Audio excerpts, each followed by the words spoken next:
ตอนมึงถ่ายกูมึงบอกกูได้กูเทศนะเดี๋ยวจะเอาลง YouTube ไปหน่อยข้อหนาเลยเฮ้ย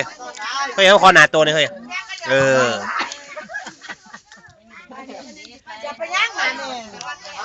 ลูกจะเอาลง YouTube ในพระเจ้ากดเบิ้งไม่เล่าขอหนาเนี่ยไม่เล่า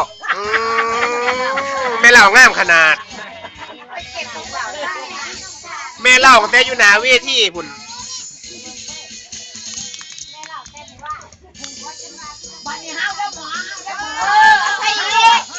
เต้นจนหักแตก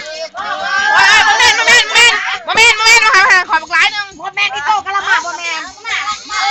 โอ้ยแม่ต้มยังไหวอยู่หันต้มยังไหวบอกอย่าลืม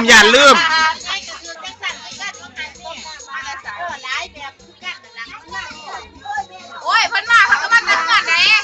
คอยนี่มาแต่ของเราเขาคักได้ดีไม่กินแล้วก็ไปอยู่หันร้องก่อน